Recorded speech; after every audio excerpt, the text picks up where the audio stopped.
been to so many places lately. What do you say we take a day off from adventuring and just find somewhere nice to relax? Let Paimon think. Where are some nice places we could go? Oh, why don't we pay Cloud Retainer a visit at Mount Outsong? It's been a while since we last saw that illuminated bird. She's always the one popping up out... Here we are, right outside her place. Do you still remember the first time we came here? We even brought offerings and everything. And when we told her that Rex Lapis had been assassinated, she immediately threatened to squash Liyue Harbor. Paimon thought she'd be impossible to get along with.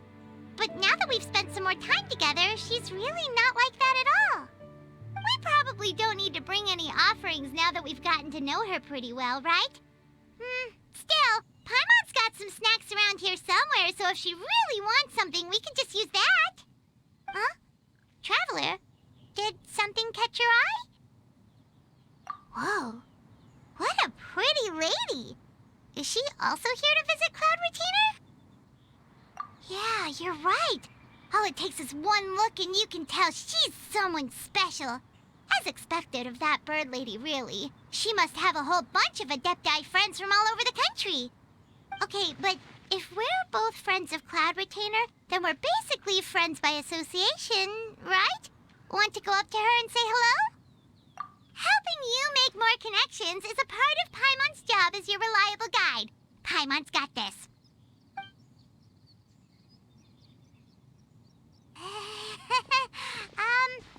Hello.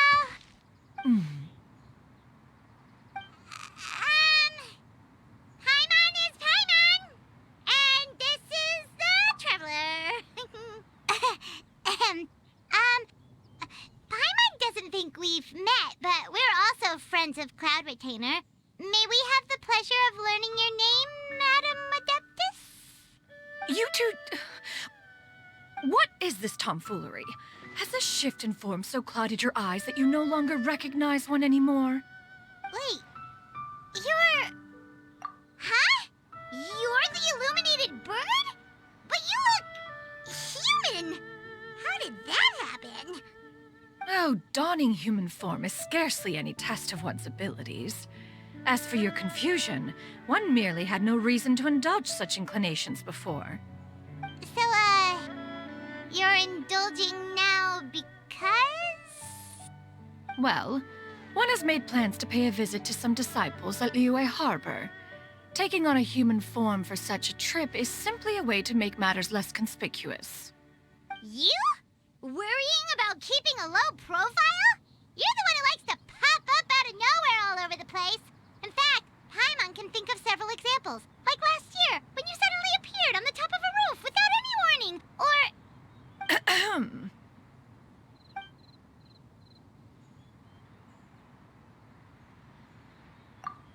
Hey, didn't we agree not to bring that up unless she asked? Oh? So you have taken care to follow the proper rules of etiquette after all. Most commendable. Well, this is all Paimon's got. You don't mind, right? One has never found oneself lacking in basic comforts. On the contrary, it is the gesture that one values above all else. So long as you've shown proper respect and consideration, the quantity or quality of the gift is but a trivial matter. That kinda makes Paimon feel a little guilty for trying to keep them for herself. Anyway, where were we before you reminded Paimon about the gifts? Ah, right. So by disciples, you must mean Ganyu and Shenhe. It's also been a while since we last saw them. Maybe we can come too. One planned to extend the invitation even if you had not raised the matter yourself. Shenhe and Ganyu should be quite pleased to see you again. However, one would first inquire as to the reason behind your visit here. You have cause to seek one's company? Yeah, we just found ourselves missing you and wanted to see how you were doing. We were hoping you'd tell us one of your stories. Who knew we'd run into your human form while we were at it? Is that so?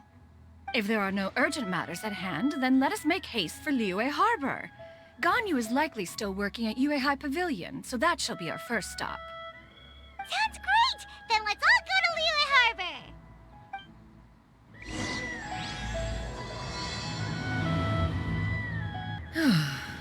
Ganyu has been quite busy with work as of late. One can count on one talon the number of times she returns to Mount Outsong each year. Shenhe has also secured employment recently. In her correspondence with me, she wrote that she shall have no need to return for the foreseeable future. Did they think one was so easily mollified? One shall investigate everything with one's own eyes and decide for oneself if their living conditions are satisfactory.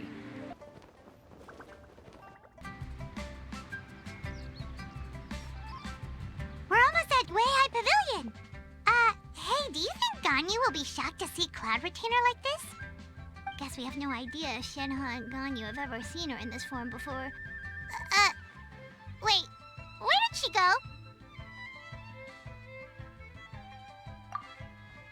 Why are you just standing there, Cloud Retainer? Quietly now. One shall stay here. You two can go and meet with her. But why? Isn't it better if we all go together? If one were to proudly proclaim one's presence, Ganyu would surely profess herself otherwise unoccupied and drop everything to attend to one's visit. One fears that would only result in her staying up all night to make up for lost time. One does not wish to trouble her. Conversing vicariously via you two shall suffice. Do remember to inquire as to her recent well-being. Again, do not mention one's presence here. Fair enough. Makes sense. All right, then. We'll just pass on your regards and... Cloud Retainer? Oh, busted. Is that lady someone you know, Miss Ganyu? She is indeed. I'm sorry, Huixin, but could we delay the upcoming meeting for a little bit? I believe my schedule today is quite full. Although, perhaps I could move some work to later in the evening. Oh, not to worry, Miss Ganyu. I'll make the necessary arrangements right away. Thank you, Huixin.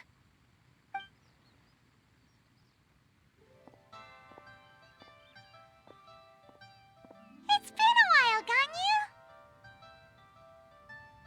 Greetings. What brings you here today? And Cloud Retainer, too. It's been quite some time since I last saw you in this form. You are quite mistaken. One is not acquainted with this Cloud Retainer of whom you speak. One is simply a mere mortal passerby. Huh? Seems she's not buying it. That was but a simple test. One did not expect you to be able to recognize one so easily, especially after so many years of only seeing one's other form.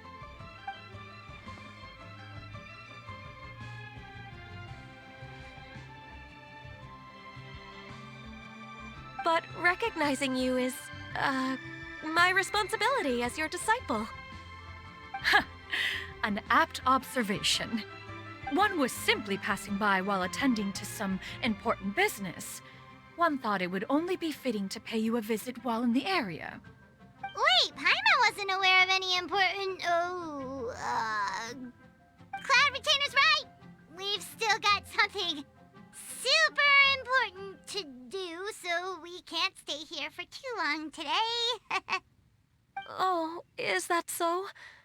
But it's been so long since we last saw each other.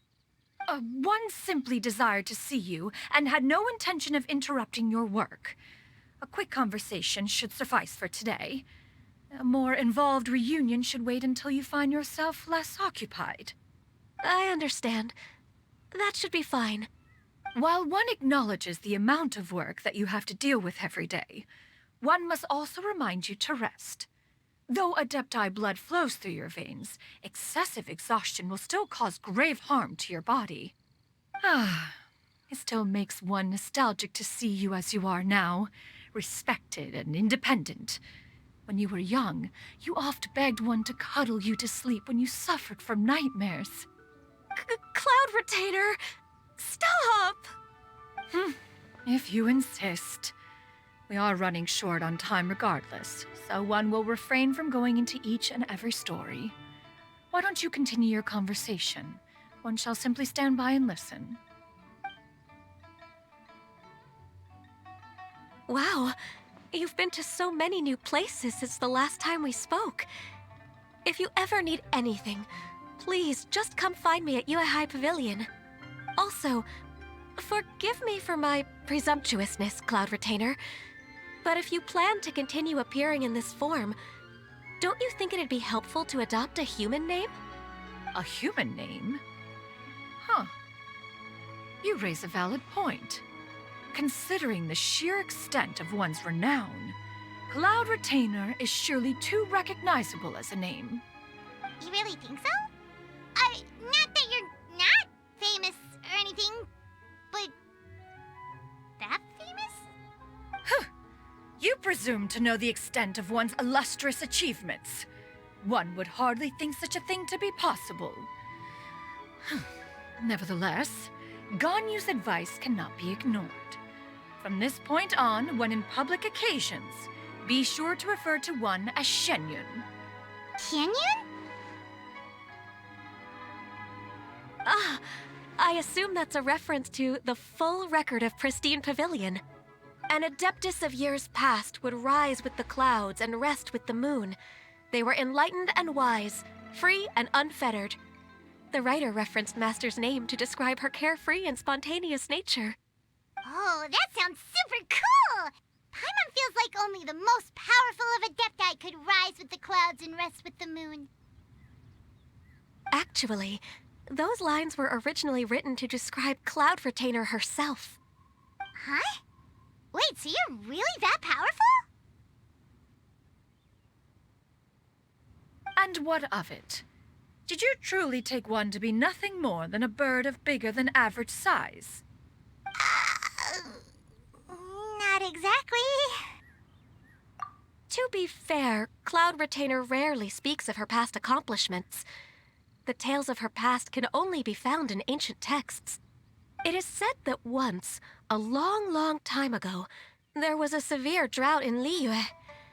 Left with no choice, many people left their homes, while others spent day and night praying to the Adepti.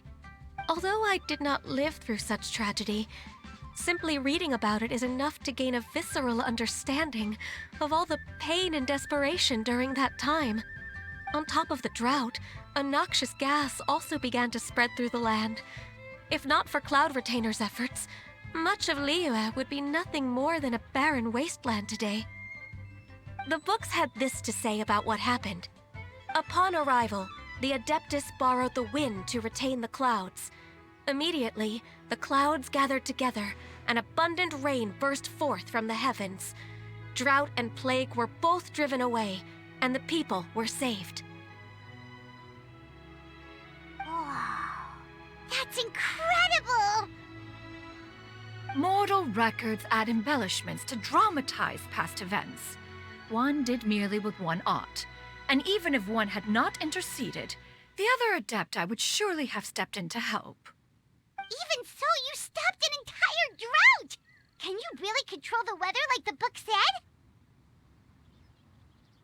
Oh, Paimon suddenly has a lot more respect for you.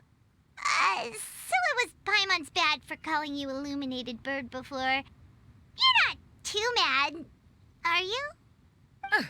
How laughable. A name is but a simple label we carry with us on our journey through the world. Why would one be offended by such a trivial matter? That's a relief. In that case, Paimon will continue to call you whatever feels right in the moment. Well, that is quite enough ancient history for now. Ganyu, have you had word from Shenhe? One has heard that she procured a job recently. Have you any thoughts on her workplace? And what, pray tell, of her monthly remuneration? Moreover, does she find herself overly inundated with work? Is she allowed time off during Lantern Rite? That is a lot of questions. There is no cause for concern, Cloud Retainer. I introduced Shenhe to her employer personally. Wanmin Restaurant's business has been booming recently. So, with Chef Mao being swamped with customers, and Shangling still off and out in search of new recipes, I introduced Shenhe to staff the restaurant. I see. Most excellent indeed. One has had the pleasure of being introduced to that family. Xiangling is kind and astute, while her father is loyal and reliable. One has no cause to believe that they will make Shenhe's work difficult. Now, it is almost time to partake in the victuals of noon. One shall visit Wanmin Restaurant in person and see how Shenhe is doing. Huh? But didn't you just say that you had something important to do? Can that wait until after we've eaten? You may return to your work, Ganyu. One shall see to this matter on one's own. There will be many an occasion to dine together in the future. One is certain the opportunity shall present itself most readily. Of course, Cloud Retainer. Please take care. Traveler, Paimon, I'll see you some other time. See you around, Ganyu! Whew! Paimon was pretty quick on the uptake there, don't you think? As soon as you mentioned important business to attend to, Paimon realized that you were just looking to cut the conversation short and not take too much of Ganyu's time. Is Paimon right? No, in fact, it was not an excuse. One is indeed visiting Liyue Harbor for an important purpose. Wait, for real? The moment is not yet upon us. Still, the truth will be revealed to you in time. Huh. She really seems to be playing up the whole mysterious Adeptus thing right now. Is it because we just heard that cool story about her powers?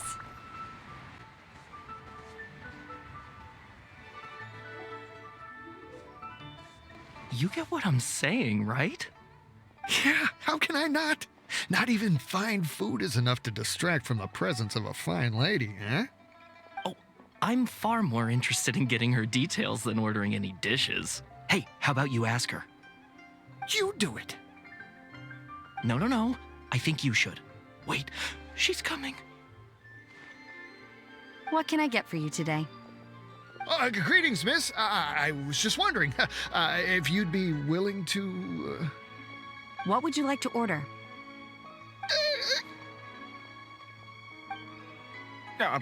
2 servings of more meat to go. Good chat. Bye.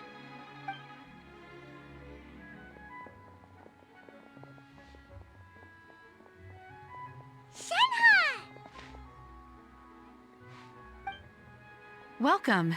It's been a while. May I take your order?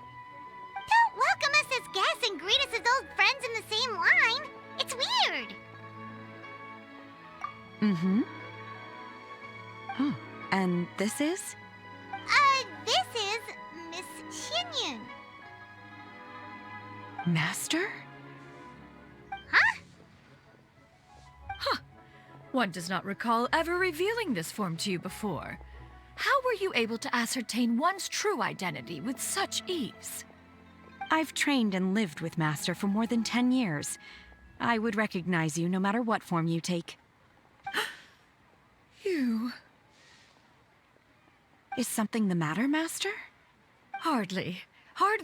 One simply learned of your employment from your letter and came to check on your well-being. And check out the great food, too. Indeed. It's almost lunchtime. My apologies. I'm still on the clock and can't talk for very long. Well, if it isn't the Traveler and Paimon, are you here for Shenhe? The lunch rush isn't in yet, Shenhe. So I've got things covered for now. Go ahead, sit down and enjoy some time with your friends. I'll let you know if things pick up. Thank you, Chef Mao.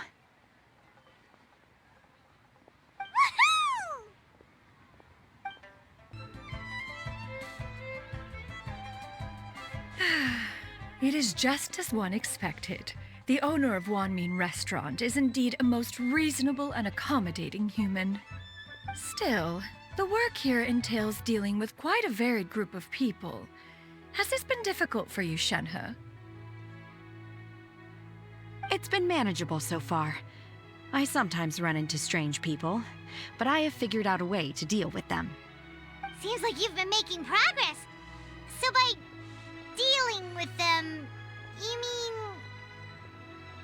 First, I try to talk sense into them. If that doesn't work, I threaten them with violence. At this point, they usually decide They are in favor of a civil conversation. Oh, how should Paimon put this? Oh, a sensible plan. One is gladdened to see you integrate so well into human society. And you, Master? How have you been? Simply marvelous. Though Mount Outsong has scarcely enjoyed your presence recently, one has hardly found the pleasure of one's own company to be lacking. I see. Just as expected of Master. I have missed Master quite a bit too. Even though work has been busy lately, I've already had a conversation with Chef Mao about taking some time off soon to visit Master. Oh, you did? Do make note of such matters in your letters in the future. There's hardly a need to keep one in suspense. Whoa, her mood shot up just like that. By the way, Master, since you are in Liyue Harbor, have you had the chance to visit Ganyu? Indeed. She is similarly preoccupied with her work. There was time only to exchange a few simple pleasantries. Ganyu told us the story of Cloud Retainer's name. It was amazing. We never knew how powerful she was before. I see. In that case, allow me to also share a story about Master's past. Oh? Is that a problem, Master? I believe this to be a good topic of conversation. No, not a problem. One was simply caught off guard. But no matter. Please, proceed. One is most curious to see how much of one's own conversational prowess you possess. Master once participated in a race against Mooncarver. After Mooncarver lost, he insisted that Master's ability to fly gave her a natural edge in such a contest. In response, Master agreed to forego flying in return for being able to use one of her devices in the race. Mooncarver accepted, only to find Master with a brand new device on the day of the contest. Huh, what kind of device was it? It was a mechanical vehicle made out of iron. What was it called again? Oh, an electro-powered bicycle? Oh, you refer to the bicyclical Thunder Flashmobile. One spent 49 days conceptualizing and crafting it. It need only be infused with adeptal energy, and it can cover thousands of miles in one day. Oh, it boggles the mind why Mooncarver ever supposed he might best me in a contest of locomotion.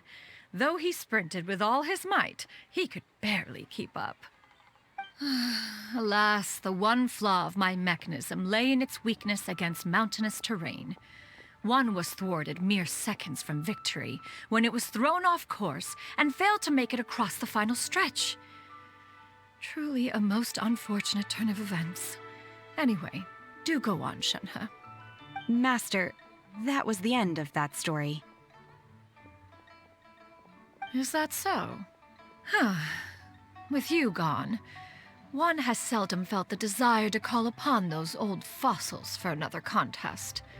What is a race without spectators, after all? Have you been lonely, Master? Lonely?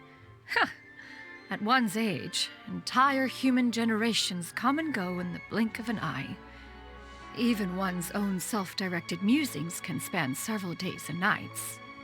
'Tis a most foreign sentiment. The mere mention of it is preposterous.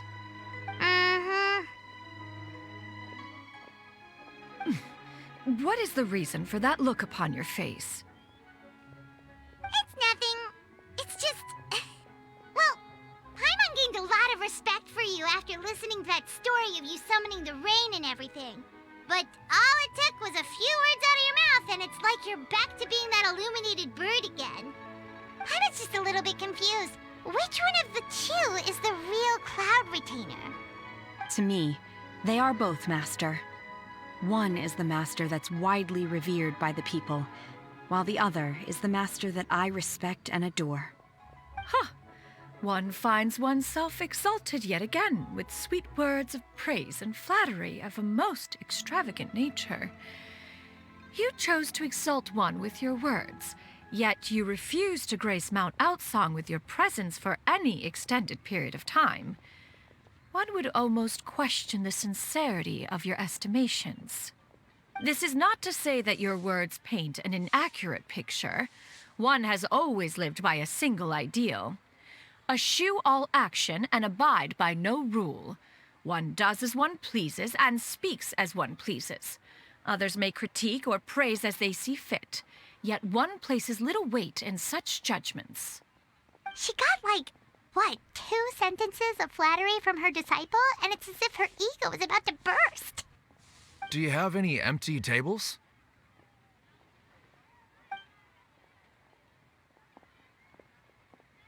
Hey there, could we get another fish stew?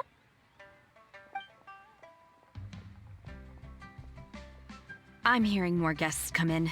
I should get back to work. All right, good luck with the lunchtime rush,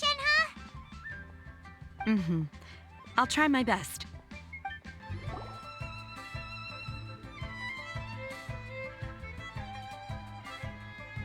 So much yummy food! Paimon's gonna feast! One is fond of all kinds of delicacies and delights in a multitude of flavors. The dishes here demonstrate no shortage of culinary skill. Their unique flavor profile has left one more than satisfied. In fact, one has been struck by quite the fit of inspiration. One has already begun to conceptualize the next generation of supreme cuisine machines. Everything's so tasty! A bit too hot at times, but still super tasty. I'm sorry, miss, but our tables are full. Shall we try somewhere else, Granny? But it smells so delightful. Can we really not eat here? My poor legs can't go on for much longer. Well, you could always check with some of the other guests and see if anyone's happy to share a table. Okay, I'll ask around.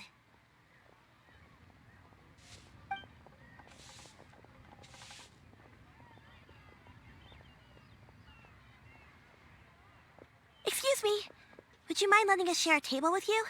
There are no empty tables left, so... Ah, well, Paimon doesn't mind. What about you guys? Great! Thanks so much. My name is Xianyun, and this is my granny, Yuendai. Granny? Yep. Is there something wrong with that? No, Paimon's just a bit surprised. She looks so young. Yeah, a lot of people compliment Granny on her youthful looks, but she's actually much older than she appears.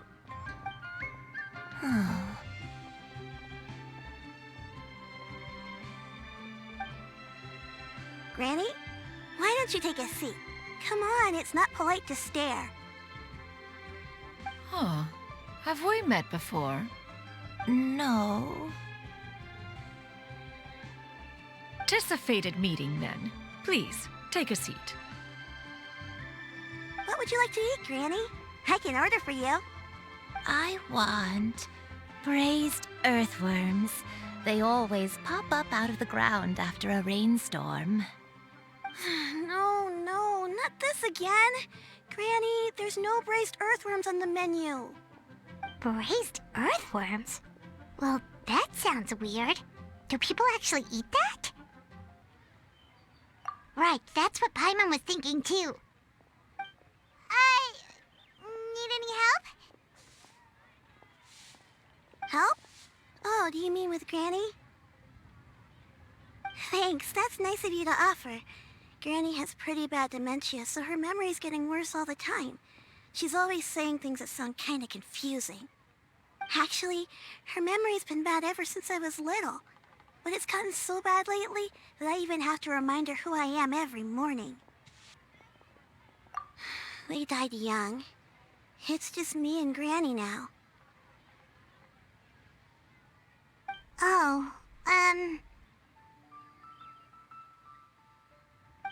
But it's okay. Don't feel bad. Granny loves me a lot, and I love her a lot too.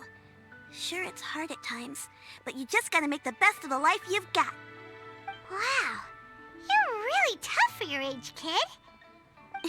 You're too kind. And me? Oh, what about me? You're tough too, Granny. Plus, you're really gentle, and you're always there for me. Yes, and it's hardly as if I forget everything. I still remember the important things.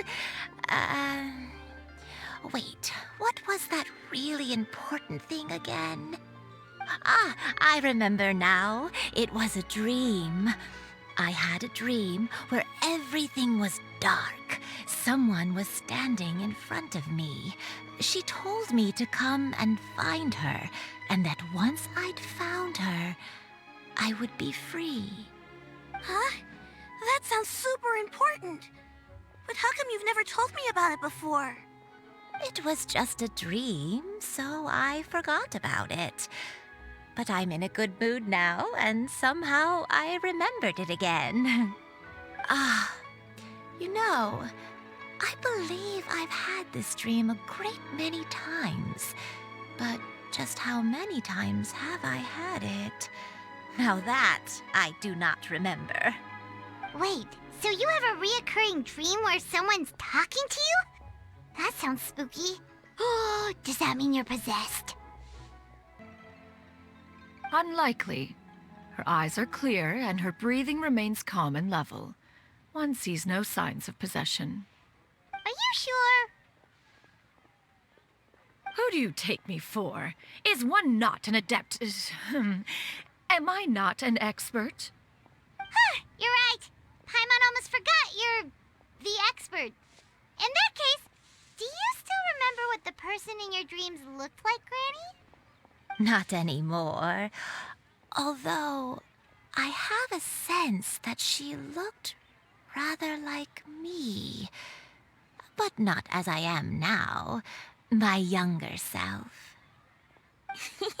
A younger version of Granny? This is just getting weirder and weirder. What is going on here? As one said, fate must have brought us together. You may leave this situation to me. Are you sure? So, what are your names? Paimon's Paimon. Just Xianyun is fine. Thank you all so much for offering to help. But first, I'm sorry for asking, but, how do you want us to pay you back? Oh, we don't need any payment for this. Thank you so much. You're welcome. But Miss Xianyun, what exactly can we do to help out this granny? All we have to go off is that dream. Where do we start? That is elementary. Since her dreams portray her younger self, then we shall retrace the steps of her youth. Once we have revisited those places, her memories will likely return. Sounds like a plan. So, Granny, do you remember which places you went to when you were young? Why, of course I do. The heavens above, the earth below, the wispy clouds, and the emerald mountain streams. Okay, taking that as a no. I might have an idea. Once, when I was really little, my dad told me that Granny used to be a martial artist heroine who saved loads of people from a disaster. If it's true, then maybe they wrote about it in the history books or something. A martial arts heroine? Oh, Shinjo knows tons about Liyue's chivalric traditions. If anyone knows about the heroes of the past, it's him.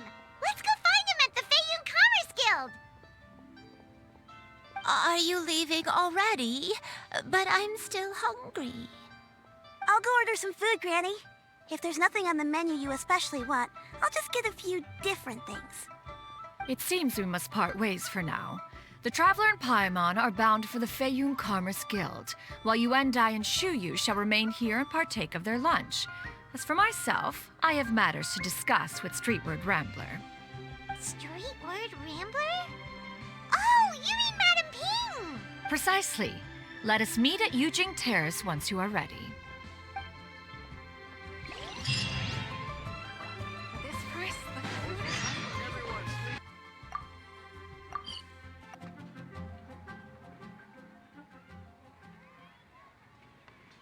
Huh. It's you two. What brings you here? Xinqiu! Great, we found you! We wanted to ask you about something.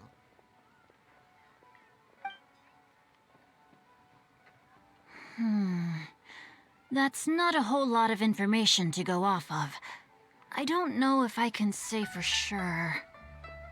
I can't pinpoint her identity from your description alone. But considering her age, I am reminded of a nameless heroine who's been featured in various chivalric novels. Nameless heroine? That's right. The novels often speak of a great drought from 50 years ago. As the people suffered, a nameless heroine appeared and began to clear away evil spirits and bandit camps. The people idolized her, but never learned her name. All they knew was that she always acted alone. Later, though, she supposedly fell in love with a similarly noble-minded exorcist from Mount Tianheng. They were well matched in more ways than one, often fighting together as a fearsome duo of otherworldly strength. After the drought ended, the heroine and the exorcist left the public eye and began living a reclusive life in the mountains. All that remained were tales of her incredible accomplishments. The way this nameless heroine faded from fame into obscurity later in life is not too dissimilar from Miss Yuendai. I hope that's somewhat helpful. Thanks a lot, Xinqiu. We knew it'd be worth talking to you. It's nothing at all. Just something I came across while reading. I did do a bit of extra research on her story, but it was just out of personal curiosity. Well, Paimon still thinks that's super cool. Oh, wait, Xinqiu, if you've read up on her, do you know of any places often associated with her? Let me think. In the novels, the nameless heroine always appeared near one of 3 places. Wangshu Inn, the area just north of Jueyun Karst, and Qingyun Peak.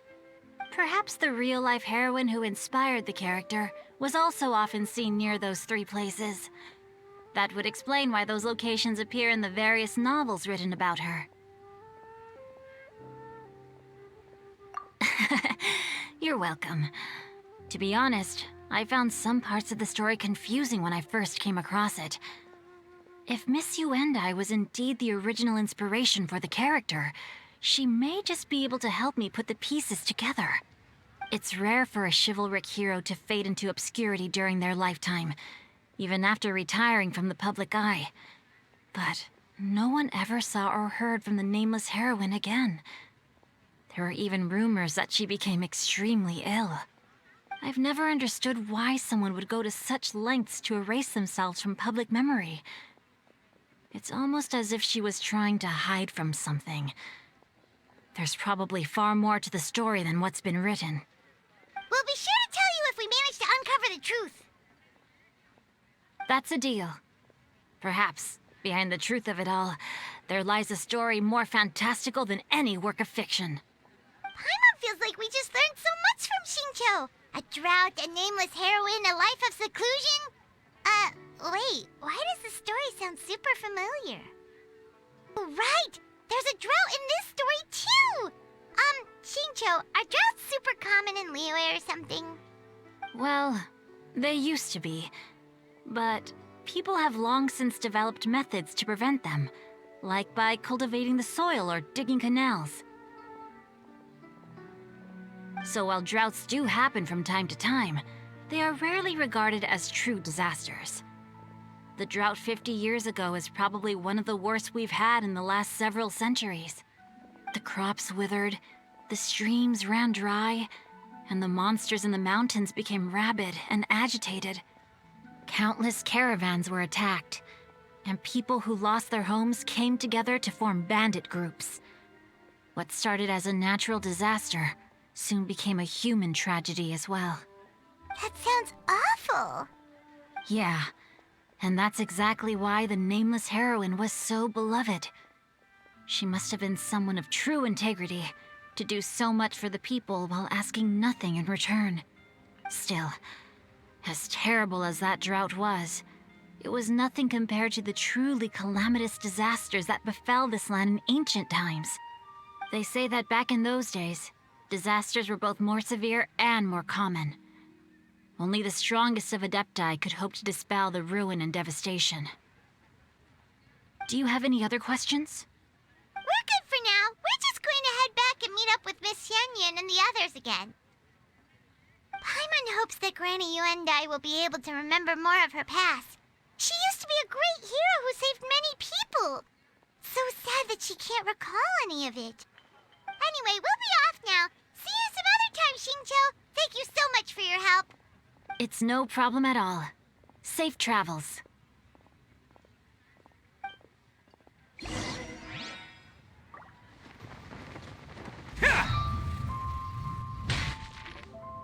I have recorded the tune that you requested. I hope it will be of help to you. Oh, thank you. Straightward, Ping, what has amused you so? Oh, it's no serious matter. I was just reminiscing about the last time I saw you in this form. Time has wrought such change in this world, and yet you appear just the same as ever. Time has little bearing on one's existence, nor has one keenly felt its effects whilst dwelling at Mount Outsong.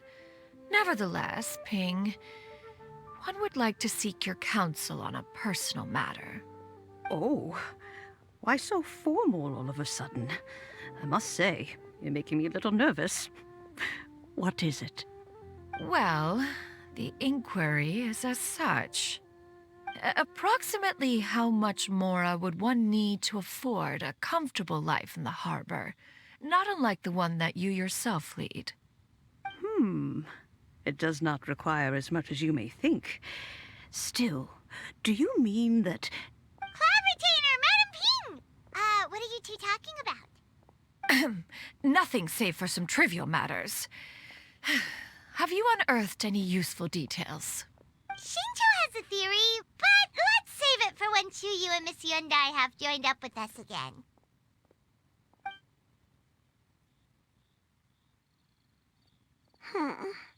Do not be troubled, young lady. Here, have some tea. Thank you so much. What do you think, Chuyu? Does it match up with what you know of your granny? According to the story, the nameless heroine eventually fell in love with an exorcist from Mount Tianheng. Maybe that's my grandpa. I don't have many memories of him, but there was this one time I found a box in our attic full of a bunch of weird sigils. I think so too. Granny might remember something once she's returned to a familiar place. What marvelous tea. I can taste the dew's sweetness in this cup. It's as if I was taking a stroll in the mountains, thoroughly one with nature and at peace. Is that so?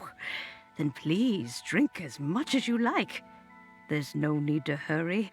At our age, it's always nice to slow down and take the time to appreciate pleasant conversation among friends. Thank you. Okay, since we have the time, can I ask you something? Sure thing. What would you like to know? I have a secret I want to tell you. Let's go talk over there.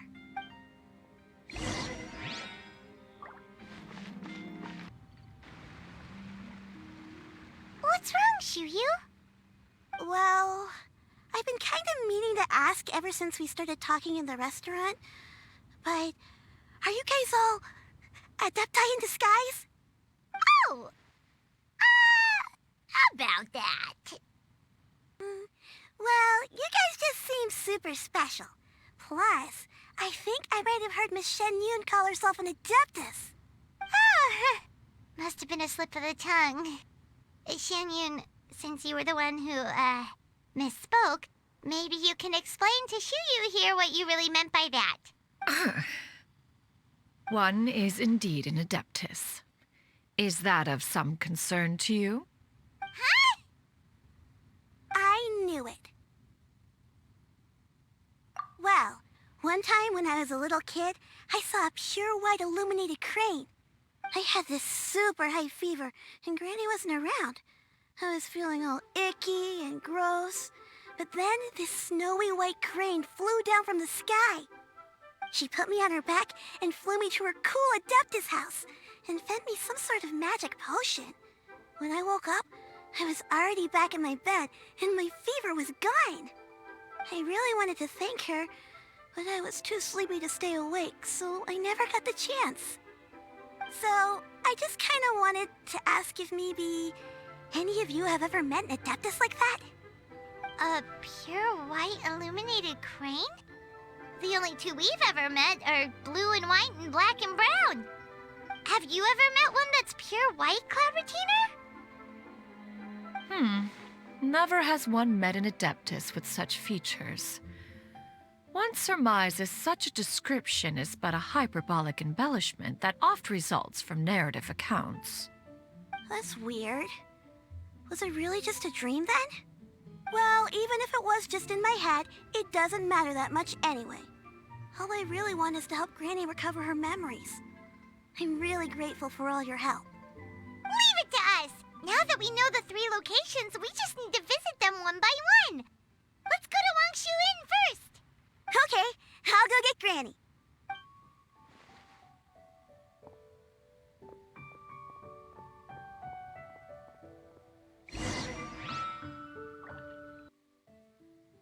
Wangshu Inn. Wangshu Inn. Do you remember this place, Granny? Yes. The fish here is very delicious, and if you look out into the distance, you can always spot a bird that's been left behind by its flock. I believe I used to have a room here. It had a window. Yes, I spent a lot of time looking out that window. Which room was it again? Let me look. I'll come with.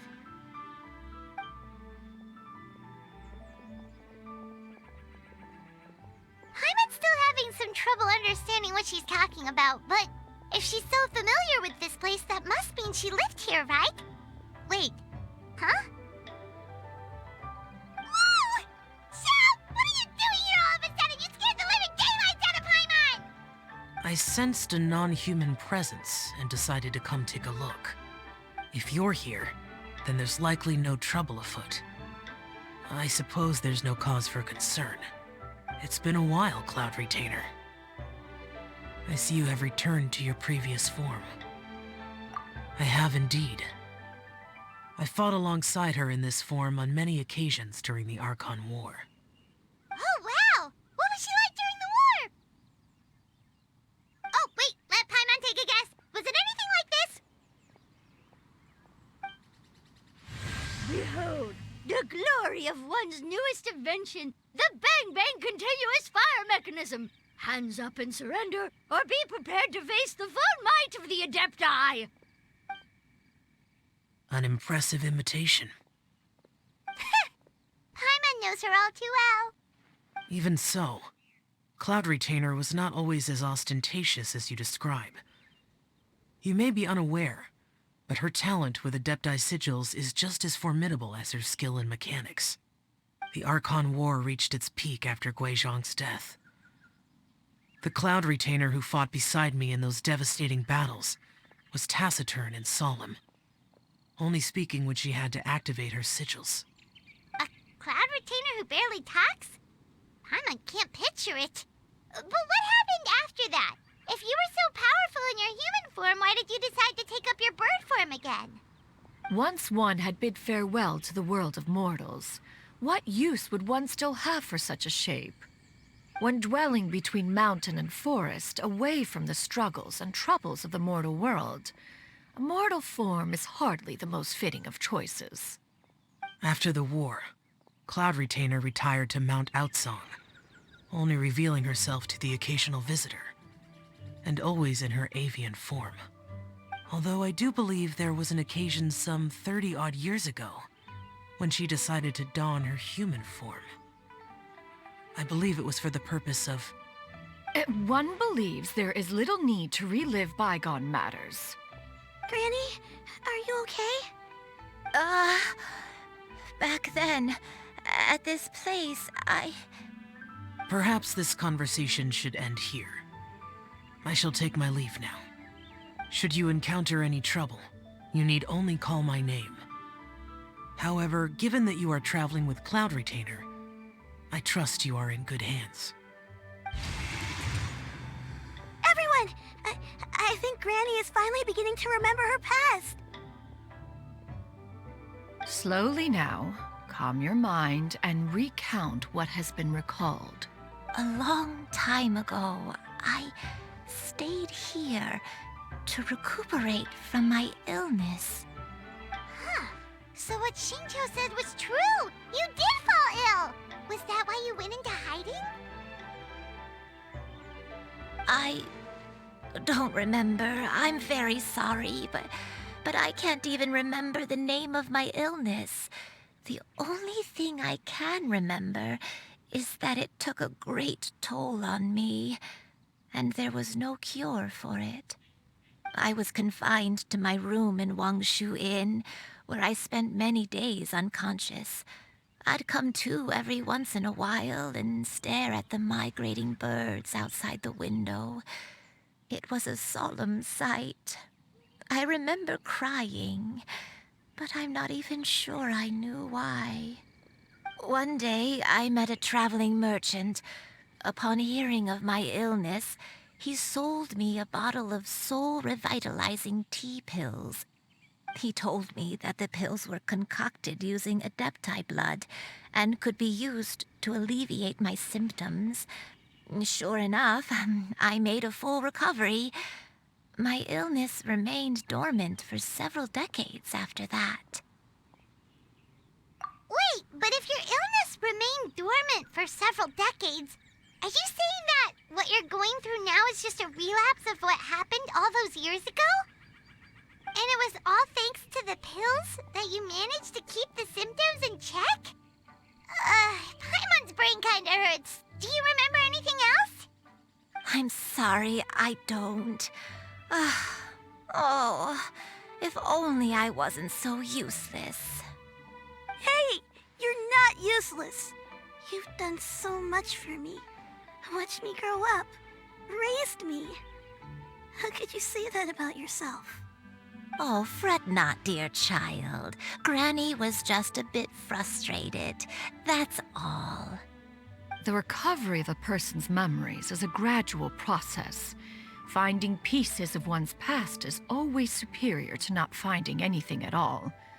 Let us make haste to the next location. Next location. Next location. Oh, why don't we go to the area north of Dwayun Karst next? There isn't really a landmark there, so where should we start? Oh, Paimon's got it. Let's check out the houses in the area first. After all, if she was there for any length of time, then she would have stayed somewhere, right? Oh, Paimon's really got her thinking cap on today. At this rate, we'll recover all of Granny Wendai's memories in no time.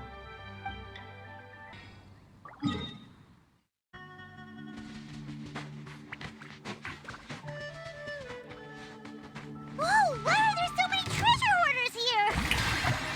Guess it's time to round up the bad guys. Now.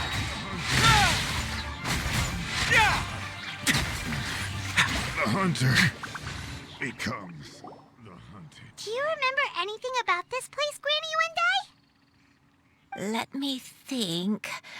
I feel like I've been here before, but I don't think I stayed here too long. I might have just rested here briefly before continuing on my way. Got it. That's okay. There are still plenty of other places we can check. Wait a second. If I remember correctly, I believe I brought... Ah, yes. I brought some sweet snacks with me. Go on, take some. You need to eat a lot if you want to grow big and strong. Oh, thank you. Then Paimon will help herself.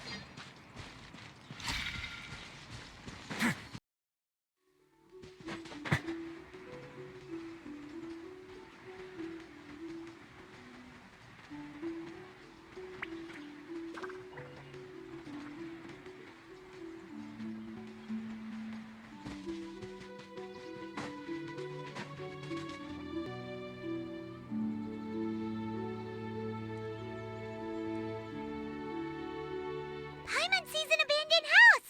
Why don't we take a break over there? This place. It's...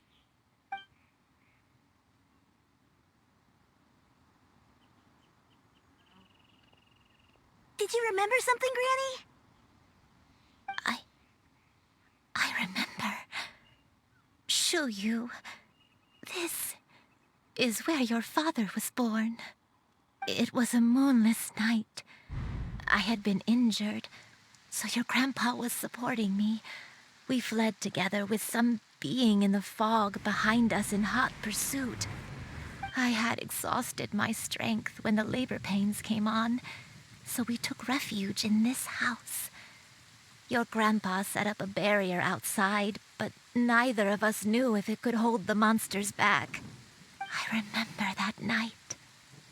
I remember falling to my knees, reciting a prayer over and over. I alone am the source of this sin. Punish me as you wish for forsaking my oath, but spare my innocent child. Sin? Oath? Did you do something wrong? I don't know. I don't remember. I only remember praying in the darkness with all my strength until the sun finally rose again and the fog cleared out.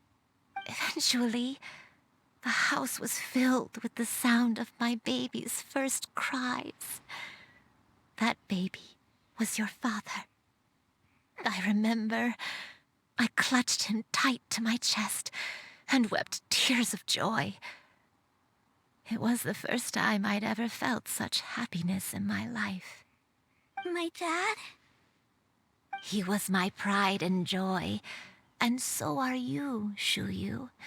You're so much like him, and I love you both so much. But you're always going to be different from me. Why? Just what did I do? I don't care what you might have done, Granny. You'll always be the person I love more than anything. You're too sweet, Xianyun. I'm lucky to have you with me. If not for you, I would not have had the courage to come here, to try to remember what I had forgotten. All right, let's not stand around any longer. There's one place left, yes? Let's go take a look. If one recalls correctly, the next place should be Xianyun Peak. Yuandai, how fares your health? I may be a bit slow, but I'll do my best to keep up. I'm sorry to keep everyone waiting. Climb on.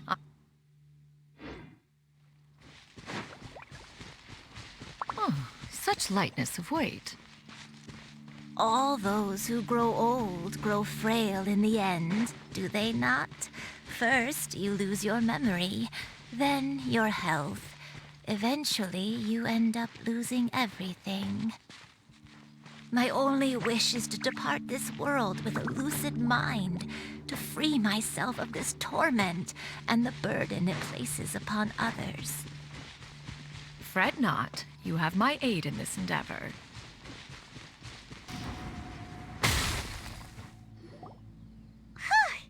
We're finally here. Does this place feel familiar to you, Granny Yuandai? Let me see.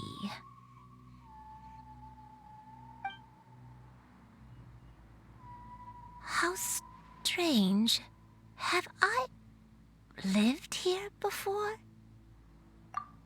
When we were at Wangshu Inn and the abandoned house earlier, though I couldn't remember everything, I still felt a sense of familiarity.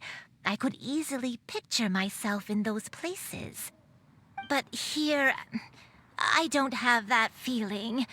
Perhaps I did come here in the past, but it just didn't leave a strong impression on me.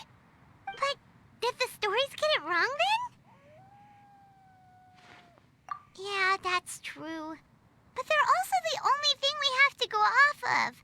Paimon was hoping this place would jog Granny Yuandai's memory just like the others. I'm sorry to disappoint you too. It's all right. We're not going to give up yet. We'll figure something else out. Just you wait. Thank you. If only I could remember. Huh? That way. What's that mountain? Oh, let Paimon look! Huh? Isn't that Mount Outsong? Looks like we've come full circle. Mount Outsong. Mount Outsong. Granny, are you okay? Don't push yourself, Granny. It's okay if you can't remember. You shouldn't do something that makes you sad. Mount Outsong, What am I really? Mount Outsong holds some familiarity to you? It does, but I can't go back. Are you feeling unwell? My head, it feels all heavy and dizzy. What is wrong with me? Cloud... Miss Xianyun, is there anything you can do? Let us go to Mount Outsong. But... Fret not, all will be well. You and I, you have already given more than enough to the pursuit of this endeavor. You may leave the rest to me. I've prepared something that can aid you in suppressing the fear in your heart and restoring your lost memories. It currently resides at Mount Outsong. Wait, really? When did you do that? I never leave anything to chance. All will reveal itself when we arrive.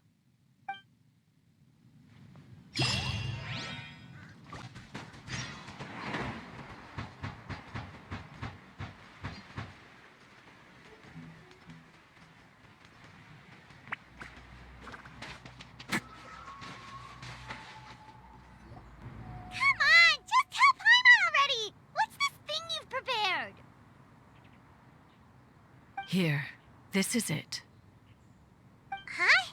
But isn't this the mechanism that you were tinkering with when we first got here? Oh, is it another invention of yours? Precisely. A recent one at that. I am most pleased with the result. I call it the Suspensus Somnium mechanism. It periodically releases a soft breeze, which when paired with a gentle adeptal tune, can help the listener subconsciously relax and even enter a semi-hypnotic state. Soothing agitation and anxiety, relieving exhaustion and insomnia, its potential uses are numerous indeed. And of course, it can also aid in the recovery of lost memories. Whoa, what a cool gadget! But if you had it all along, why did you keep it to yourself until just now? We could have come to Mount Outsong right off the bat and saved time on a lot of floating. How preposterous. Had Yuendai not recalled much of her past through her own efforts, the device would have nothing to draw upon. We Adepti can only help those who first resolve to help themselves. Had she lacked such determination and strength of character, one would have little to offer in way of assistance. Paimon thinks she gets it now. Hey, what's that other thing? As previously mentioned, a gentle adeptal tune is required to take full advantage of the mechanism. One secured such a tune from Streetward Rambler. Only with her melodies can the mechanism reach its peak power. Whoa, Paimon can feel what you mean. Paimon's body feels light as a feather. It's as if she's lying down on a warm patch of grass after a super satisfying meal. And you and I, is the mechanism helping you to relax? It appears she has already succumbed to the depths of reverie. Come, join one on this side. We shall give her some time to herself.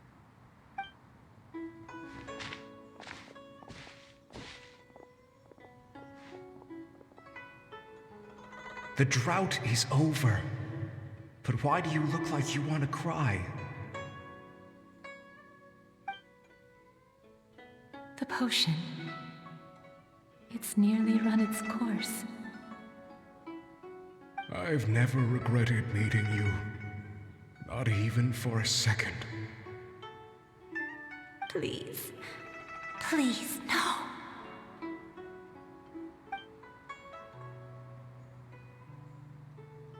Have you forgotten? This is the world you left behind. One of gentle breeze and morning dew, perfectly straddled betwixt the realms of heaven and earth. This is your home. This is where you belong. You should have never left. The you of the past, the me from not that long ago, we should have never.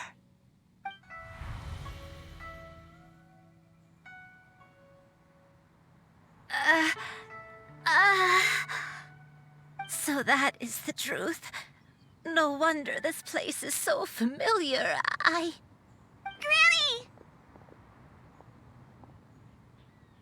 Granny, are you okay? Cloud Retainer. Your memories have returned. Wait, did you just call her by her full name? Does that mean you already knew each other? Yes. I now remember everything. Everything. Granny, please don't cry. I'm here. I'm here. Oh, don't worry, my dear child. Granny is fine. I'm so sorry, everyone. You've gone to so much trouble on my behalf. It's all come back to me now. The most important thing that I had forgotten was the truth of what I once was. One can sense the guilt that now plagues your conscience. Reclaiming a truth long buried is sure to come with a myriad of complex emotions. Perhaps one should recount the story on your behalf while you compose yourself. No, it's okay. Now that I've remembered, I must face my memories head on. Xianyun, everyone, I cannot thank you enough for all your help. I'm ready to tell you my story, if you're willing to listen. Please, Granny, don't force yourself. What happened in the past doesn't matter. I love you more than anything. Nothing you say can change that. I know, dear child. My feelings for you are exactly the same. It is for this reason that you deserve to know the truth. Some time ago, I made a terrible mistake. One for which I could never atone. Is this the sin that you mentioned in Xianyun Karst? What happened? I am, in truth, not a human being. My real form, one that I held for centuries, was that of a wild crane. I spent many, many years living on Mount Outsong, bathing in the soft breeze and drinking the sweet dew of the mountains. At some point, I somehow gained wisdom and sentience. The Lord of the Mountain, Cloud Retainer, became aware of my existence and began to share many stories with me. She even passed on the secret of cultivation to me. Though she never took me on as a formal disciple, I always saw her as my master. Whenever she took out her tools to work on mechanisms or new inventions, I would also stand next to her and watch. I even contemplated completing my training and becoming an adeptus in my own right. I followed her teachings, and time gradually passed us by. Until that fateful day 50 years ago. 50 years ago?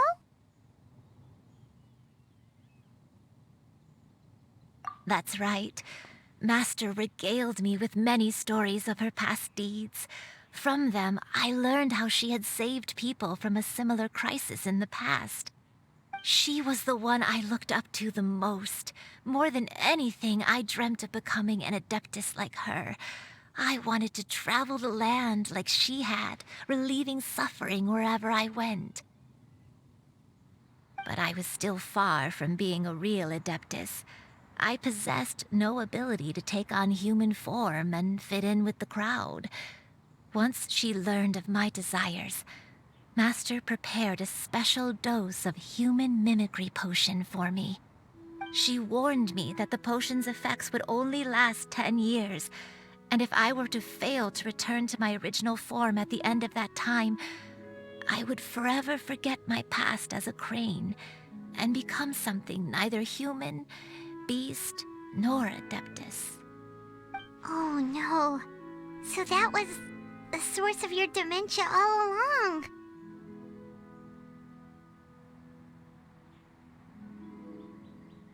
Was it because of Grandpa? Indeed, I fell in love. Though he was human, he had spent his entire life training on Mount Tianheng. When we met, it was not only my first foray into the world below, but his as well. Although clumsy and impulsive as he was, you'd think he was the real strange bird among the two of us. But still, just like me, he cared deeply about the world and wanted, more than anything, to cleanse it of all pain and suffering. I could not help but fall for him. But my time continued to tick away. Those 10 years passed by in a flash. Yet I did not want to leave his side, so I... Oh no. What happened next? I committed an offense. I wanted to stay with him, even if it meant living a life full of pain and suffering, even if it meant that I would eventually turn into a monstrosity. I knew I had betrayed Master's hopes, but I was too ashamed to face her. So I wrote her a long letter instead and asked someone to leave it outside her abode.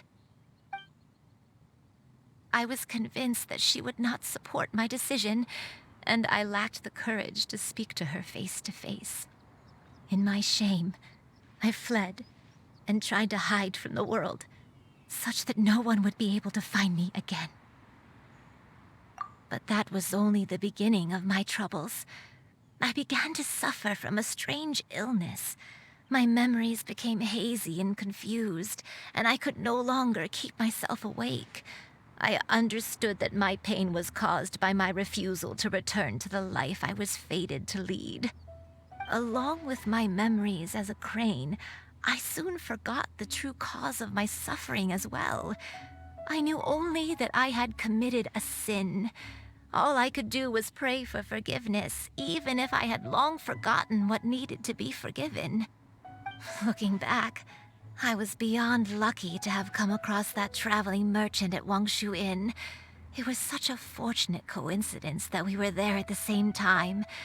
If it weren't for those soul-revitalizing tea pills, I probably would have... Granny! What's wrong? Coincidence? Why did I ever think it was a coincidence?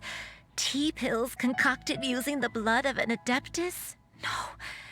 It couldn't be. Master, don't tell me. Back then, that merchant was actually...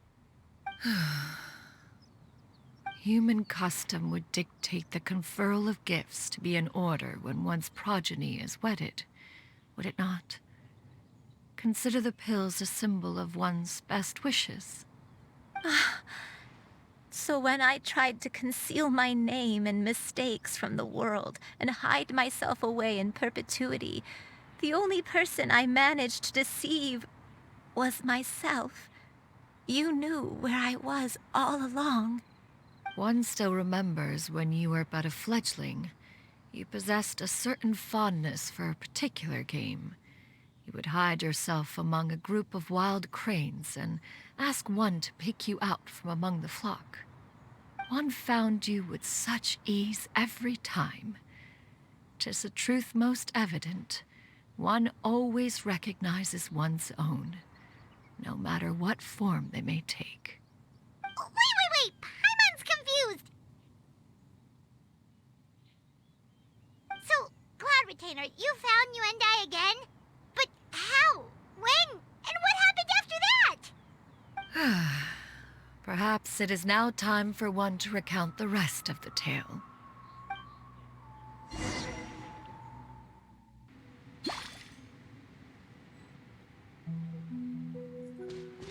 One was furious upon receiving your letter.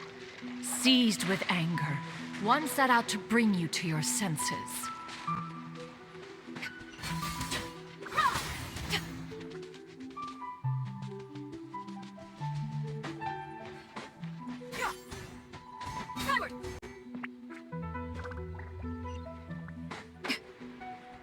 In truth, one had more than a few misgivings about your chosen partner. As an exorcist, his talent was lacking. One could hardly say his skill with sigils was any better. But soon, one came to appreciate the devotion he bestowed upon you during your illness. He never uttered a complaint and rarely left your side. Unwilling to begrudge someone of such character, one decided to overlook his aforementioned deficiencies, glaring though they may have been. Wishing to grant you a life without regrets, one gathered many divine ingredients and used one's own blood to create a form of medicine. Though imperfect, it managed to suppress the more dire effects of your illness. As for how to deliver the medicine, after much contemplation, one eventually decided to perform the deed oneself. One took great care to alter one's features and select the appropriate attire. Only after meticulous scrutiny did one finally set out for Wangshu Inn. As one expected, you were most ignorant of one's true identity. You showed not even the slightest inkling of recognition. One was quite torn. Should one have celebrated the success of one's disguise, or mourn the loss of your acquaintance?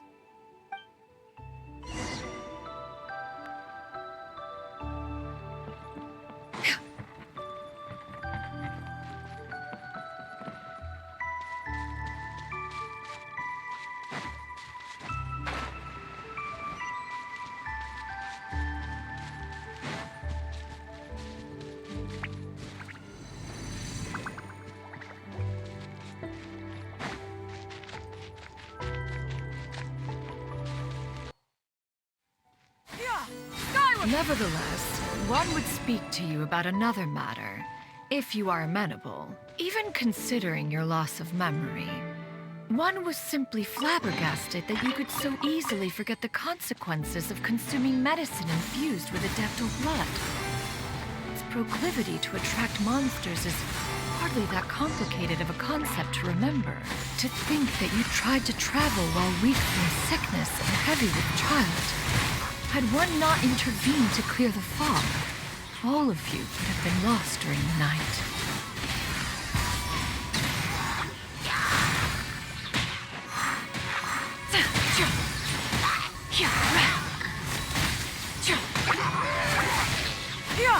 Scatter! Skyward! Make way for the Adeptus!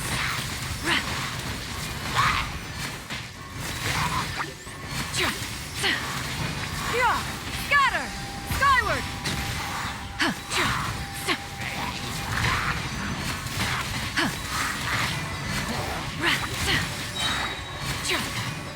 Ho! Skyward!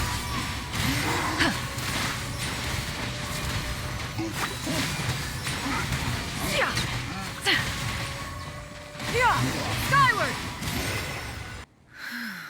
Those monsters would hardly have pursued you with such ferocity without sufficient incentive. They were likely incited by the presence of godly remains. Said godly remains, in turn, were likely drawn to the trace of one scent on your body. One was, after all, an active participant in the Archon War. Some of the gods were likely shattered by contraptions of one's very making. In the end, one was relieved to see you endure through the night. At the break of dawn, One heard an infant's cry pierce through the air, and one saw you carefully cradle the child to your chest. Although certain mortal matters remain foreign to me, one could not help but be moved by your joy.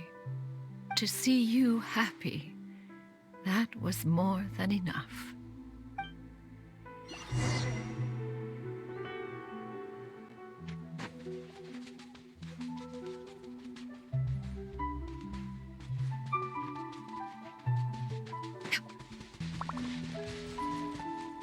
Now you should have a complete understanding of the events. Wait! But if that's true, then the crane who took care of me when I was sick must also be... Ah, one had almost neglected to recount the absurdities of that tale.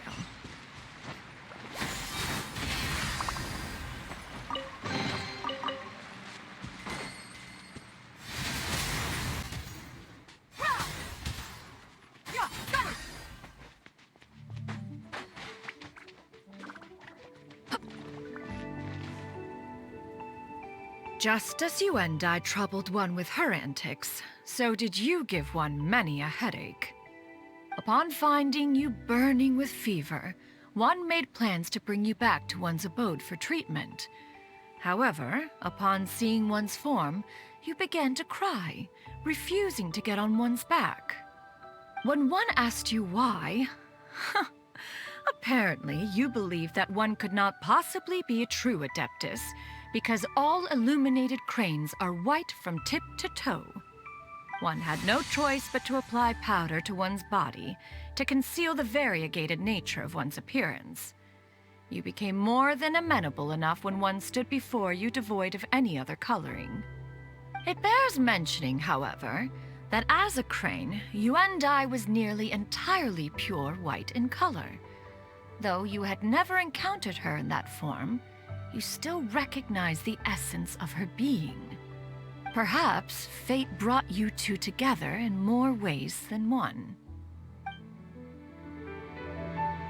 Now all has been revealed. One owes you an apology, you and I.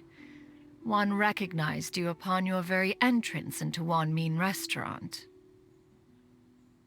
One has always viewed you as a disciple of equal standing with Ganyu and Shenhe. Indeed, one wished to bring your story to a satisfactory end with this visit to Liyue Harbor. Still, one could not reveal your identity right away. Had one simply informed you of all you had lost, all those cherished memories would merely have become the fictionalized account of another. Memories are most meaningful when recalled by those who lived through them. Would you not agree? Even if the process was painful and arduous to experience. Have you any further inquiries? Master, I must ask. If you found me all those years ago, why did you leave me be, even though you knew about my mistake? Why did you not bring me back to Mount Outsong by force? One has never regarded your action as a mistake. It was a simple choice, nothing more.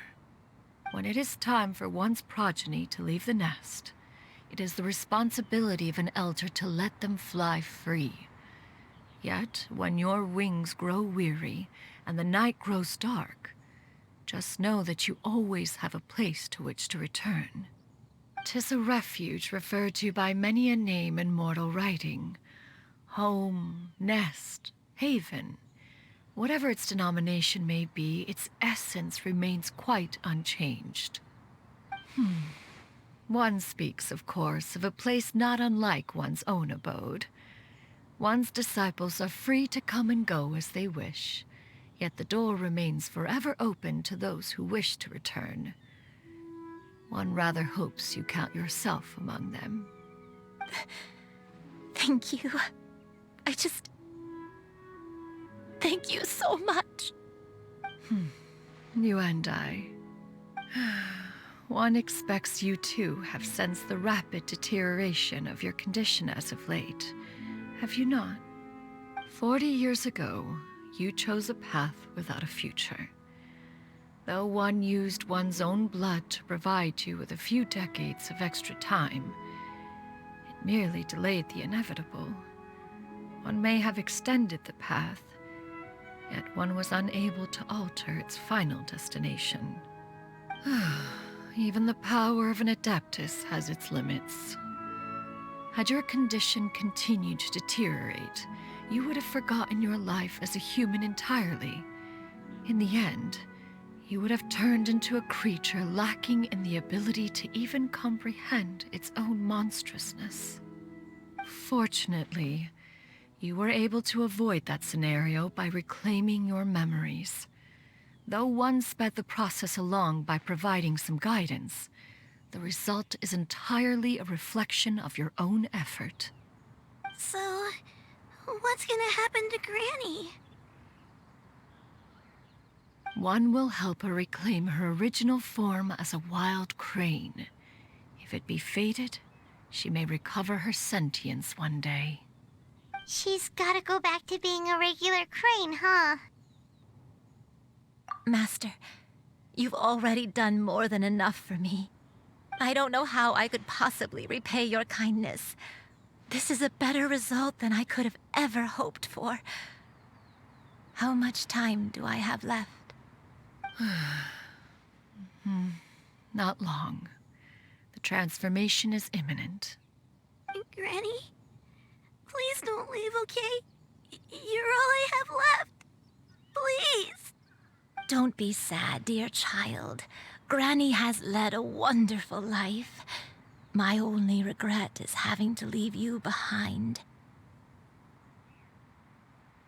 Don't forget to eat well, okay? A growing young lady like yourself needs lots of good food to grow big and strong. Promise Granny you'll take good care of yourself when I'm gone. I promise, Granny. I'll do whatever you say. Good girl. Good girl. Don't worry. It's not goodbye forever. Granny's gonna become the most formidable crane in all of Mount Outsung. Granny will train day and night. I won't stop until I can turn into a human without having to rely on anything but my own power. When that day comes, we'll be able to live together again. You and I. How's that sound? Good. That's a good girl. Even though we won't see each other for a little while, as long as we both work hard, we're sure to meet again someday. I'll eat well, Granny. I promise. And I'll wait for you, no matter how long it takes. I'll wait for you to come back. That's a good girl. Then Granny really has no more regrets. I'm so sorry, Master. Thank you for everything.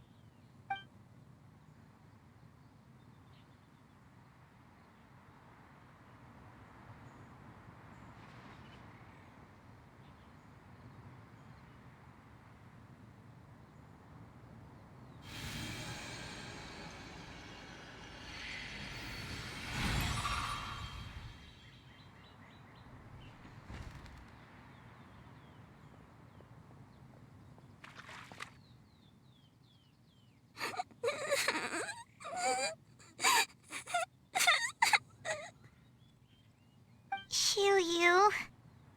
Let her be. At her age, crying is a natural, if not fitting, response to such an event. Tears are a necessary part of maturation. Sometimes there is scarcely a better vehicle to wash away the toll of stress and misery. Now that the issue has been resolved, you should also take a moment to relax.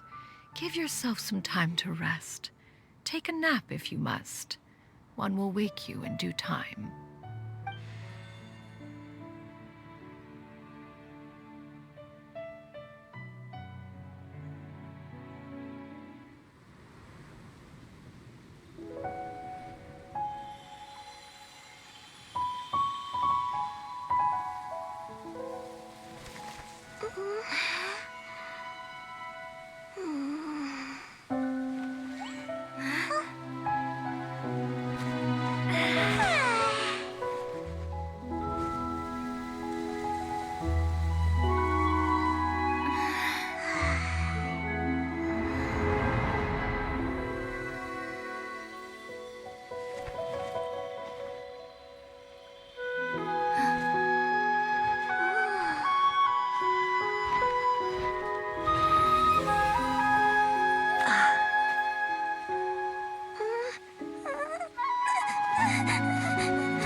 see each other again, that our days of separation would finally end, and all my troubles would be behind me.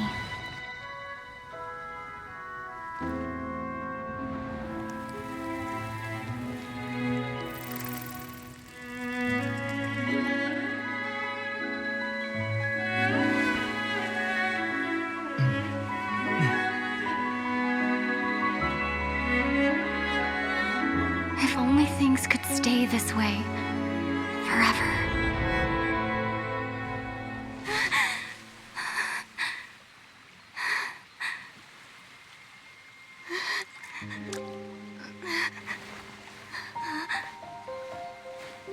A nightmare?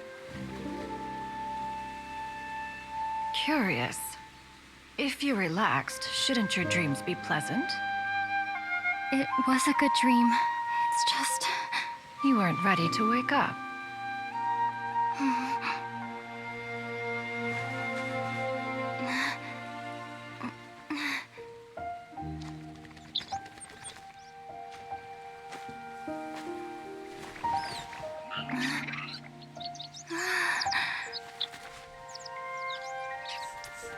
Eloquent as one may be, words of comfort are not one's strong suit.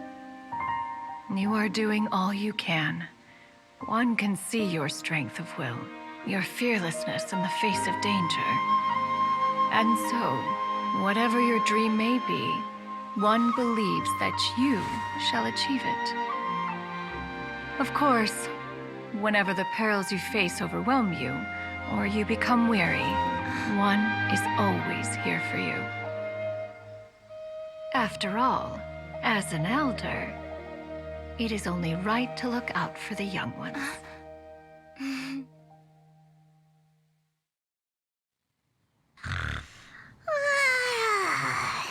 Grilled chicken drumsticks. Huh?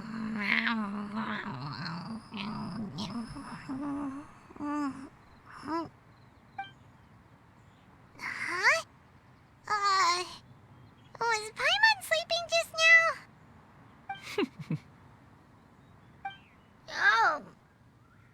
Oh, Paimon wasn't talking to you. Paimon had a dream about eating grilled chicken drumsticks, that's all.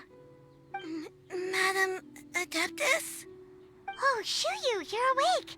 How do you feel? I feel a little better. Thanks. I know I'll see Granny again someday, so I don't feel so sad anymore. Madam Adeptus, could I ask you something? Would you take me in as a disciple? Oh, and have you reasons for this sudden interest? I know Granny thought what she did back then was wrong. She felt really bad about it. But without that mistake, I would have never been born. Even though Granny lost her memories, she never forgot to show me how much she loved me. So, I thought maybe one day I could become a cool Adeptus like you and help a whole bunch of people, just like Granny wanted to do. Upon some reflection, one supposes you are no mere mortal. The fact that Yuendai's blood flows through your veins is proof enough of that. If this is what you desire, one shall make it so. Thank you so much, Madam Adeptus. No, I mean... Master. Xianyun, are you sure about this? Paimon's gonna let you in on a little secret. We've seen Cloud Retainer's 2 other disciples, and they pretty much eat nothing but bitter herbs like Genshin and violet grass.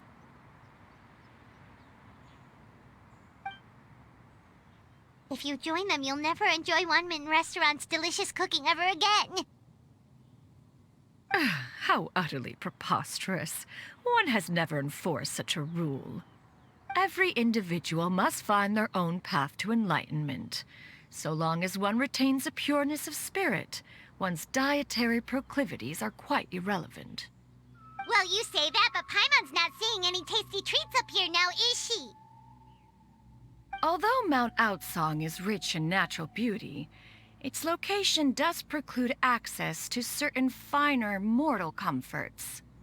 That is precisely why one plans to relocate to Liyue Harbor.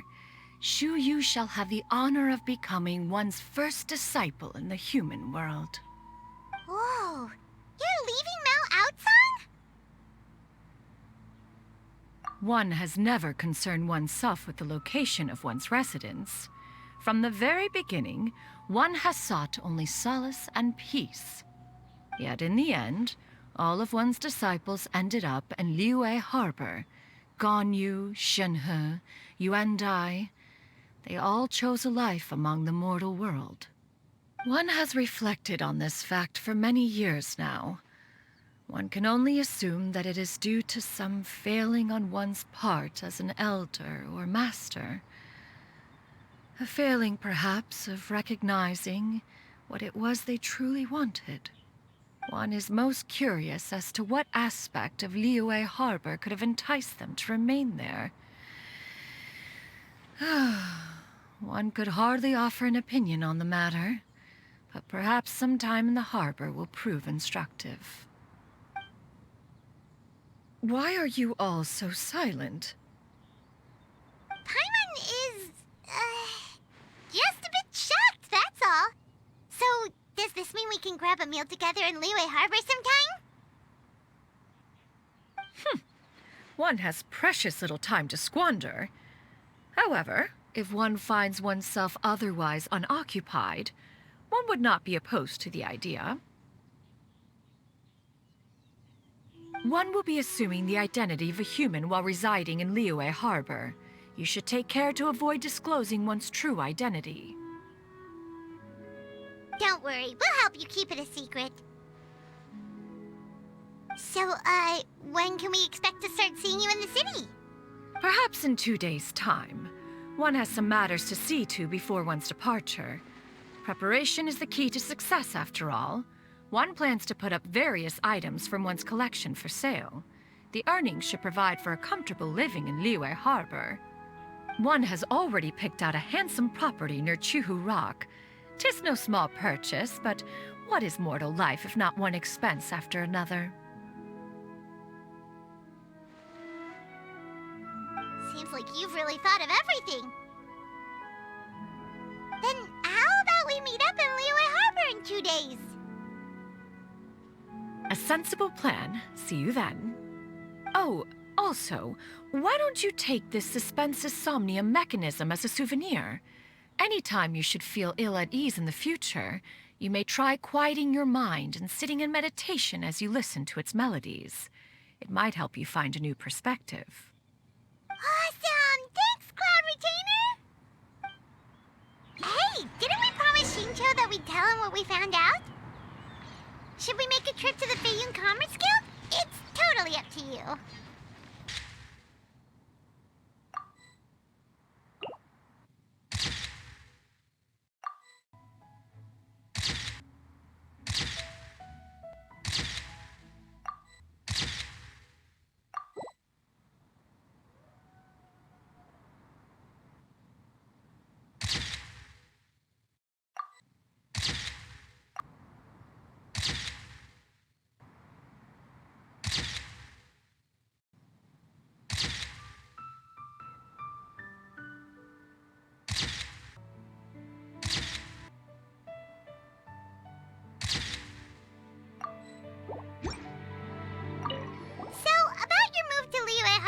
You gonna tell the other Adepti about it? I have left an explanatory note in my abode. Those 2 old fossils will discover it, I am sure, should they come seeking my company. Considering their recent penchant for going off on private escapades, however, I find myself caring little for how they shall receive this news.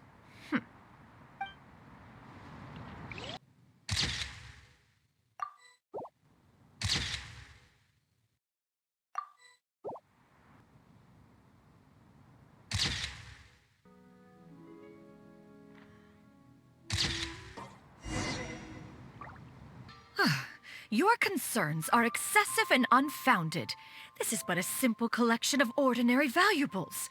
Such intense scrutiny is hardly necessary.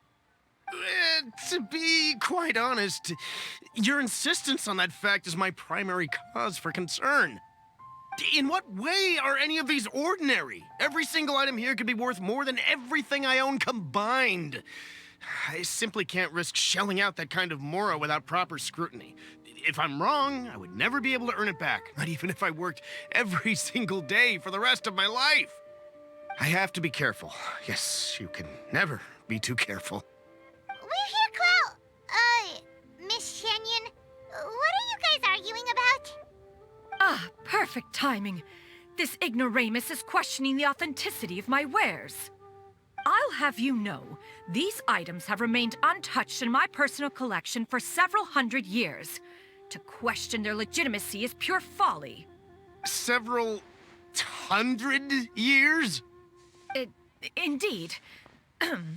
They're family heirlooms, you see, passed down over many generations, as families are wont to do. Yep, they've definitely been around a while. We can vouch for her on that one. Hear that? Had I not found myself in need of mora, I would scarcely have had the heart to part with them. Indeed, you should consider it an honor to even have the opportunity to behold them with your own eyes. Doubt their authenticity any further, and I may just decide to take them to another buyer. Whoa, please don't go! I apologize for any insult, miss. You see, I know full well that I lack the knowledge to judge the true worth of these items. If you could wait but a moment, I've hired an expert to appraise them for me. He should be here shortly. An expert, you say? Very well. I will wait for a little while longer, then. Traveler, Paimon, this is my new residence. If you have cause to seek my company in the future, this is where you can find me. Master!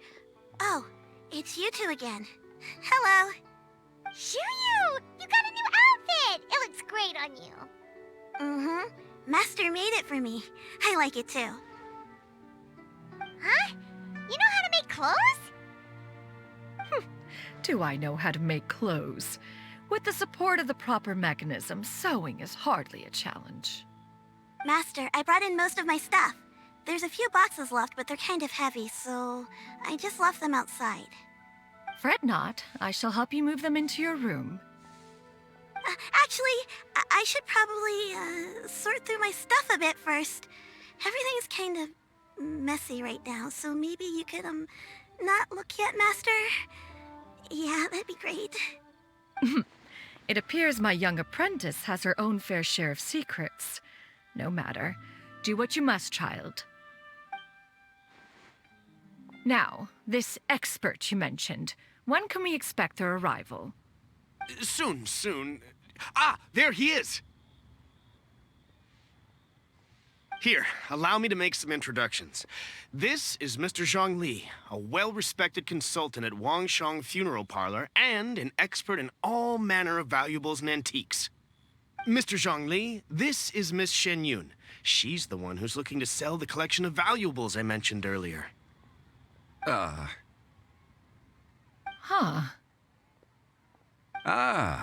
If it isn't Miss Xianyun. It has been quite some time since our last meeting. What a serendipitous reunion.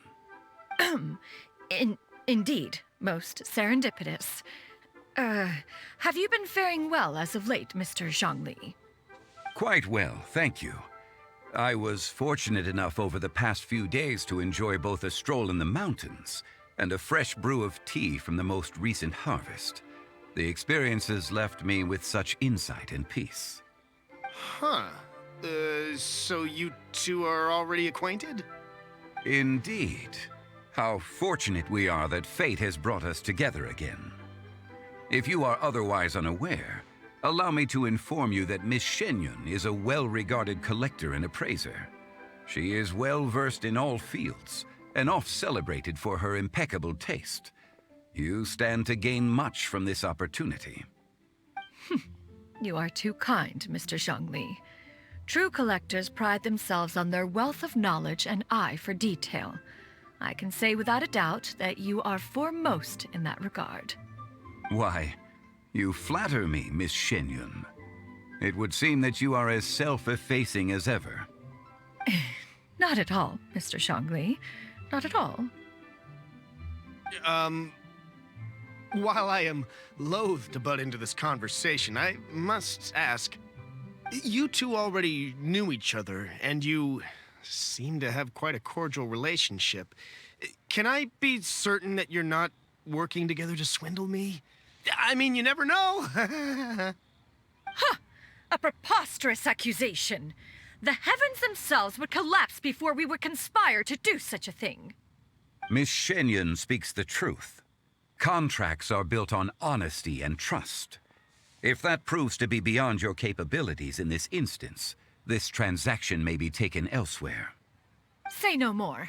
Let us depart. I jest. What fool would still harbor doubts after Mr. Zhongli himself has vouched for the goods? Miss Xianyun, wait! I deeply apologize for doubting you. So, Mr. Zhongli, could you please give me a final verdict on the value of these items? There is no cause for concern. They are indeed rare and precious valuables. Take this mechanism, for instance. Though one may not immediately perceive its purpose, its structure and appearance are exquisite enough to merit it a place in any fine home. The same can be said for this one here. Few could hope to possess an item that so perfectly blends mechanical wonder with geometric grace. I am sure you have heard from your travels that the study of mechanisms is among the most wondrous arts in this world. With that in mind, I earnestly recommend procuring every last item in this collection. All right. Since I hired you as my consultant, Mr. Zhongli, I shall, of course, trust your good opinion. Then, in that case, Miss Xianyun, I'll take the lot. However, since the final sum is quite large, how about we start with an initial deposit through the Northland Bank? The Northland Bank? Huh. Oh, you refer to the fiduciary house. Oh, very well. I fear people only use the term bank nowadays. In that case, I'll be off for now. I'll return to collect the goods once you've received the funds.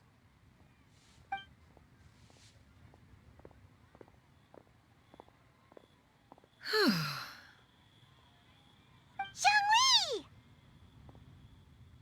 My friends, have you been doing well? We've been great! How about you? Paimon didn't know you were such a busy consultant! My days have been quite pleasant as well. I had been quietly enjoying a cup of tea when Mr. Xiaozu requested my services. As for you, Miss Xianyun, I presume you must be looking to settle in the city? I must say, the name Xianyun sounds exceedingly strange coming from you. Perhaps you could dispense of that particular epithet in further conversation. Whatever for. Am I not addressing you as a friend should? Well, that is true, but... Alas, refer to me however you will. After all, a name exists such that others may address you with it. One is hardly ignorant of that fact. It would seem that you have gained many valuable insights over the years, Cloud Retainer. One has indeed. One's previous stays were all brief. Now that one has made up one's mind to move and settle, one has gained a much better appreciation of the hubbub and commotion of the city, as well as the people's hard work and ardor. This city is much changed from how it was more than 1,000 years ago. Not unlike the ocean tides, so too shall the movement of people ebb and flow. From turmoil to peace, enlightenment to aspiration. Human society possesses limitless potential.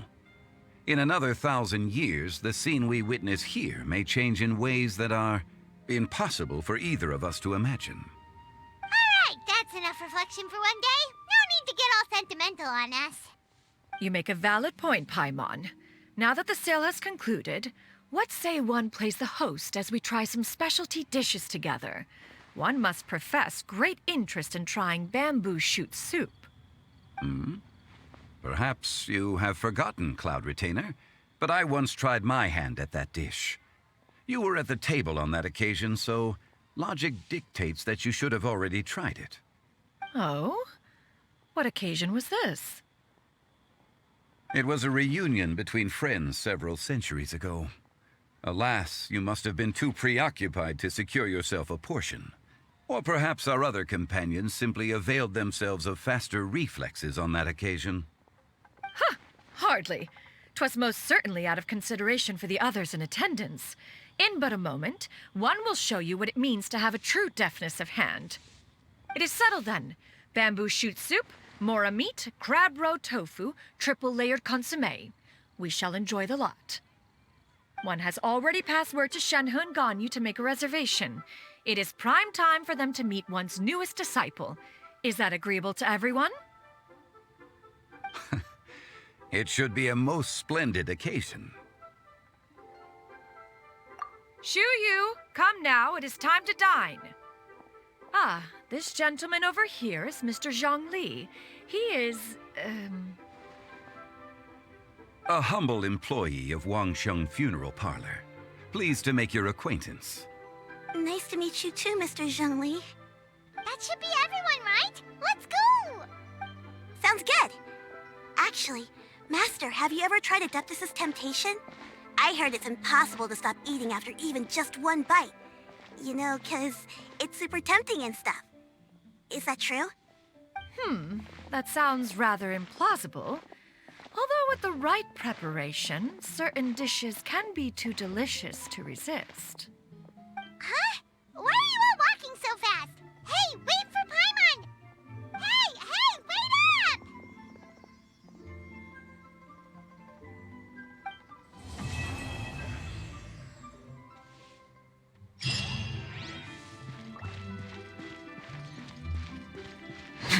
Don't be shy.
Embrace the ice!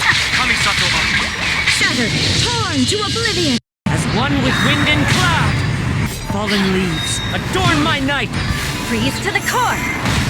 Vengeance will be mine! Flickering candlelight.